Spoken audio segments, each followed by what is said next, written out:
The public perceives his fortune as the direct result of physical athletic dominance. But this assumption masks a highly sophisticated corporate licensing empire, masquerading as an athlete. The mathematical reality reveals a completely different machine. He built a $1.8 billion lifetime revenue stream, enough capital to buy dozens of professional golf courses outright, yet less than 10% was generated on the course. How did he weaponize a finite athletic window to build an infrastructure that defies the decay of physical retirement? To understand the $800 million net worth of Tiger Woods, you must first audit the leakage. The standard athlete model is structurally flawed.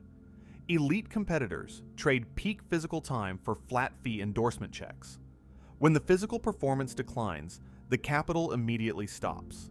The human body is a depreciating asset. He utilized a historic $700 million Nike contract as transitional capital, money used to build a business. It was a bridge to build proprietary infrastructure. But moving that much capital through the system incurs heavy institutional drag. Gross revenue is a vanity metric. Net liquidity is the only reality. Apply a blended 55% friction rate, the total cost of taxes and fees, to his historical earnings. The illusion of gross wealth evaporates. When you sign a flat fee contract, you trade leverage for immediate liquidity. That liquidity is taxed at the highest ordinary income rates.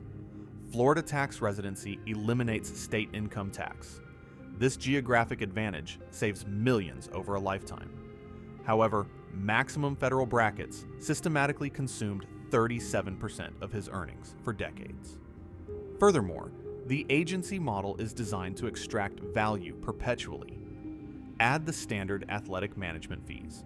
Representation firms take an additional 15 to 20% across the timeline. This is not a singular transaction. It is a recurring tax on his personal brand. The result is a brutal mathematical reality.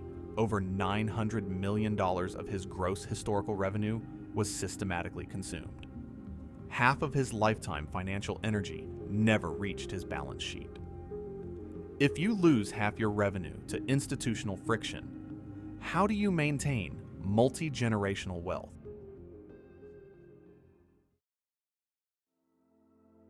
The pivot was structural consolidation. He merged fragmented endorsement deals under a single corporate entity known as TGR Ventures. This marked the exact transition from renting his likeness to capturing total enterprise value, the true worth of the business. The standard model licenses a name to sell a product. The sovereign model uses the name to build the holding company. By forging joint ventures in emerging sports entertainment entities, he fundamentally changed the math. He stopped selling his audience to corporate sponsors. He directed that audience directly to his own private equity firm, an investment company he fully controls. The brand equity is no longer leased. It is permanently owned. A licensing fee generates ordinary income. Proprietary equity builds an appreciating asset. The ultimate escalation was rejecting guaranteed, risk-free corporate renewals. He launched the Sunday Red apparel line as a standalone joint venture. He walked away from safe cash to build a resilient balance sheet. This forces the transition from an employee to the sovereign owner of a supply chain.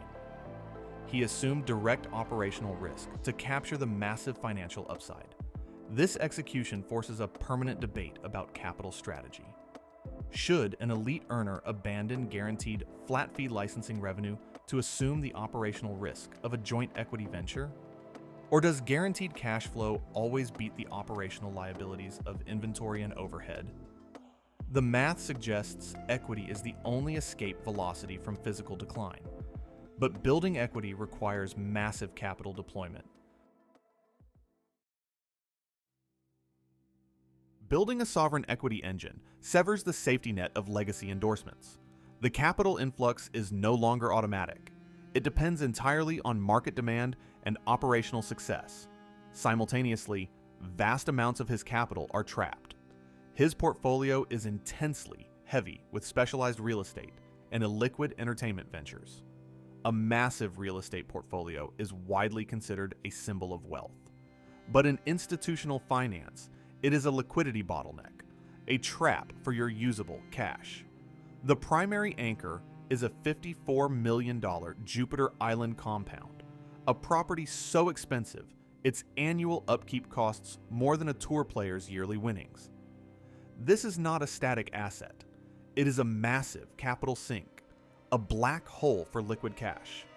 It demands relentless monthly overhead, staggering property taxes, and specialized insurance premiums. Maintaining the physical infrastructure requires constant capital injection. Real estate of this magnitude functions as a liability on the cash flow statement. It drains liquid reserves regardless of market conditions. You cannot pay a sudden operational expense with a fraction of a luxury mansion. The operational boundaries of managing private estates also carry inherent legal exposure. A dismissed $30 million lawsuit filed by a former partner exposed this exact operational fragility. The legal friction alone requires heavy cash reserves to aggressively defend. This creates a dangerous mismatch between gross paper wealth and actual cash flow. The infrastructure is vast, but the capital is locked. When an $800 million empire is trapped inside concrete and illiquid equity, what happens when the operational burn rate outpaces liquid cash reserves?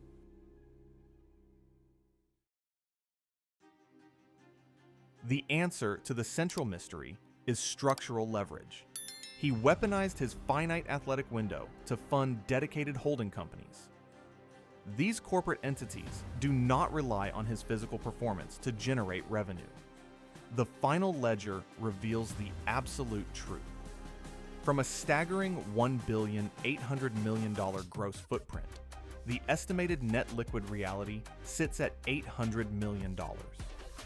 This massive fortune is equivalent to owning multiple professional sports teams outright, but it is heavily divided. The liquid cash reserves are actively drained to maintain the illiquid corporate holdings and the luxury real estate portfolio. Wealth is not the capital you generate during your peak physical window. Wealth is the corporate infrastructure you build to capture that attention when the physical peak inevitably ends. To the members of the Capital Logic Network who support our channel and make this possible, thank you for everything.